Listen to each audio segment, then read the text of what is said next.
All right, guys, here goes 11.4. It's called conditional probability. And it says that exists when two events are dependent. So you'll see in all of our examples, we use these two-way tables that kind of gives us rows and columns of information. So kind of tearing those apart. Then it gives us a formula, the probability of, and it says B and then a line and then A. That means the probability of B given A. Okay, so both things, uh, have to kind of be true there. Okay, so we'll see more what that means when we get going. So I got a little bit ahead of myself. Meant to kind of say this is our last lesson in this unit. So next week we'll start to study for the test. Okay, and this is a nice, easy one. I think probably you'll have an easy time with it. So. Example 1, it says the table shows students by gender at 2 and 4 and grads at 2 and 4 year colleges and graduate schools in 05. You pick a student at random. So what you want to do before you start trying to answer these is kind of total everything up. So let's go ahead and total up our rows and our columns. So like if I want to know how many went to the 2-year colleges, right? I'm just taking the 1866 plus 2452. Okay, I won't show all that, but 1866 2452 is 4318. Next row, 4324 plus 5517 gives me a total of 9841 that attended 4-year colleges. Grad school total would be 1349 plus 1952, which is 3301. Okay, now we'll also want to total up our males and our females in the study there. So males, 1866 plus 4324 plus 1349 is 7539.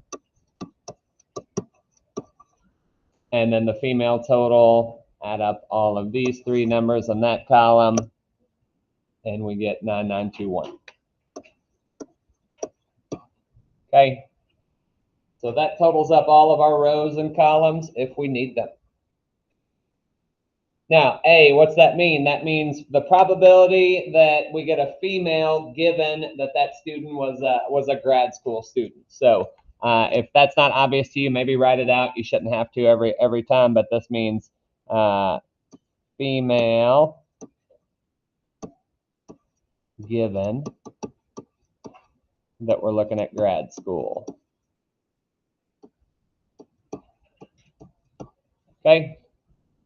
So you want to kind of think about like what would my denominator be, right? So my denominator would have to do with students that went to grad school. So I'm looking across this row. Sometimes you're looking at a row, sometimes you're looking at a column, right?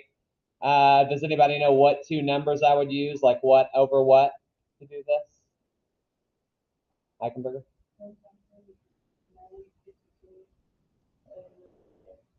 Yep, 1952 over 3301. That's what I'd want to use.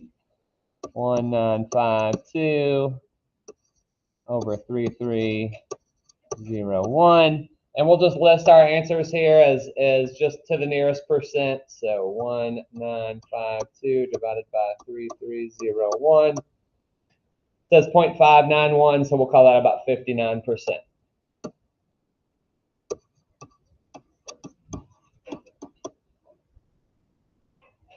All right.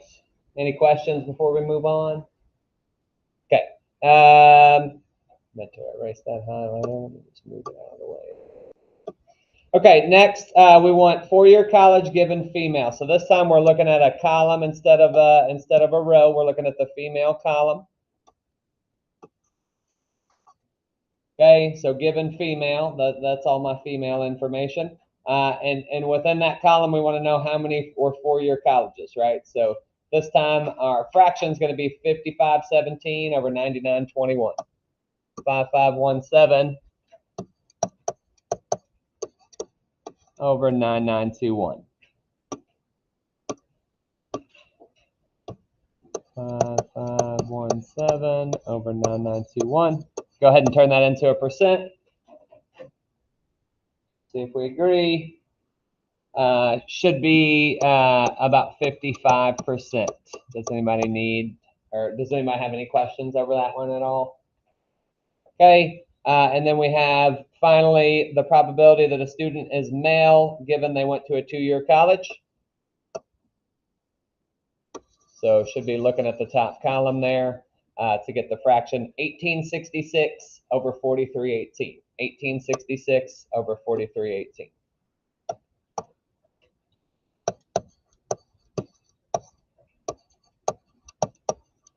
Okay, 1866 divided by 4318 should be about 0.43 or about 43%.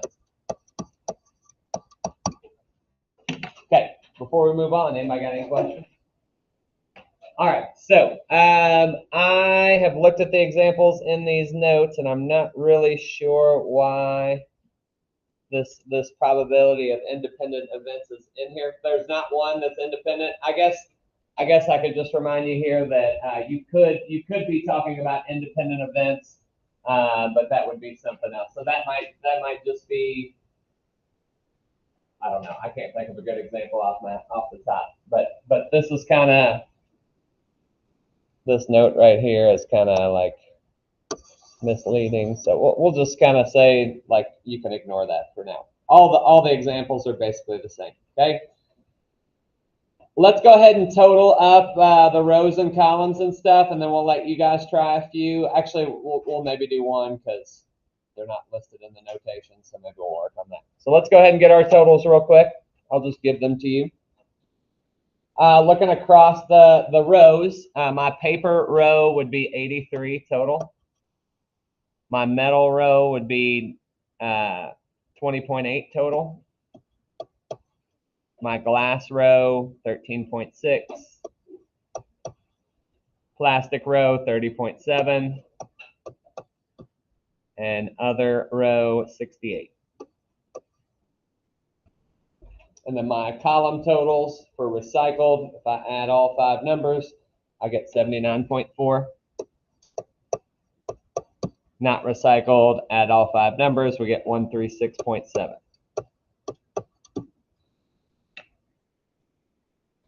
Okay, so let's work on A, and then I'll let you guys try a couple, or maybe we'll do A and B, and you'll try C, just because they don't list it in the same notation.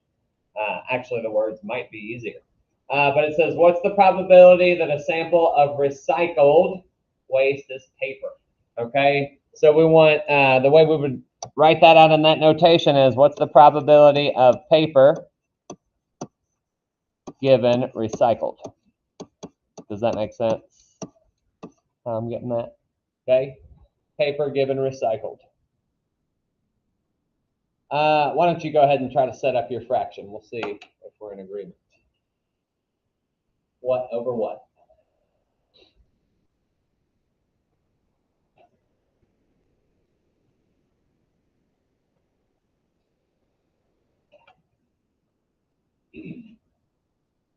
All right, so should have used 45.2 over 79.4.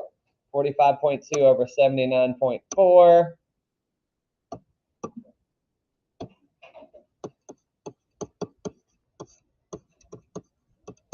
Which is about 57%. Does anybody not see why I use those 2 numbers? These are pretty easy, right? You guys kind of getting it? Okay. Why don't you all? I'll give you just a little bit of time to try to do B and C. So this time I'm giving you a little bit less information. I'm not giving you the notation. So if that throws you off, I guess just wait a minute or work with somebody else.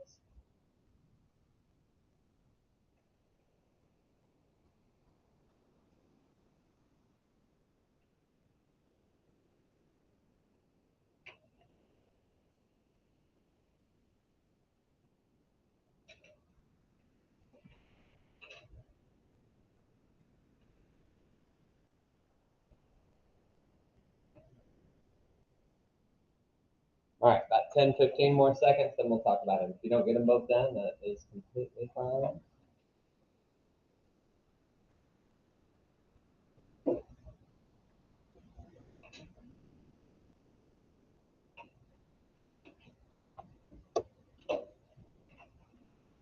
All right, I'm gonna go ahead and look at B. What's the probability that a sample of plastic is recycled? So we want probability of recycled given plastic. You don't necessarily have to use that notation if that's not helpful, as long as you know that that would be 2.1 over 30.7. 2.1 over 30.7, and that's about 7%.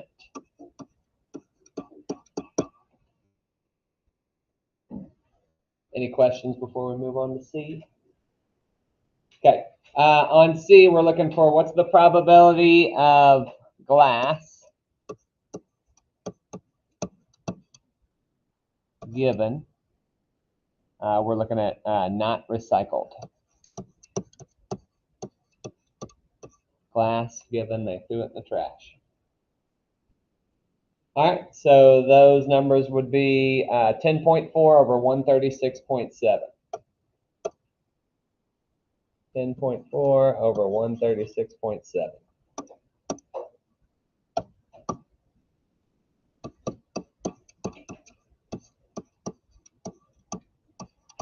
Okay, and that equates to about 8%. About 0.08. Okay, questions? All right, you try one last one. Take about 30 seconds, try to do the next one. It says a utility company asks 50 of its customers whether they pay their bills online or by mail. What's the probability that a customer pays the bill online, given the customer is mail? Take about 30 seconds to consider. Then we'll go over it.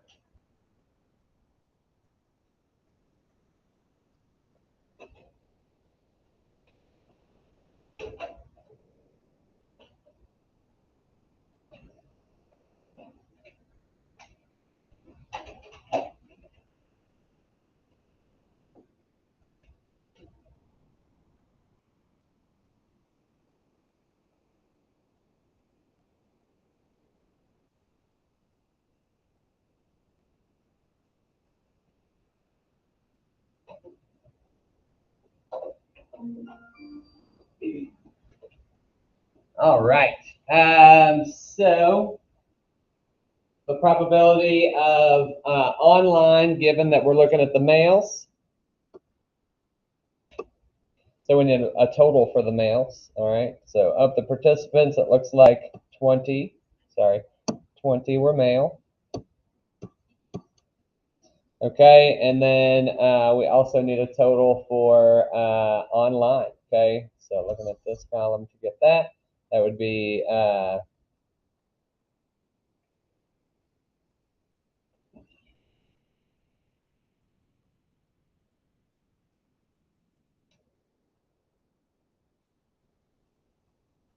I say that weird? Sorry. So then we want the male online. Sorry, I didn't need all male. Do you guys, am I reading that right? I don't know why I just got confused. We need 12 and 20, right? Is that how you guys read that? Okay. I don't know why I got confused. Sorry. So 12 out of 20 would be exactly 60%. Okay. Sounds like we're all on the same page. I'll go ahead, or I did go ahead and post the Alex. So if you want to get started, you can.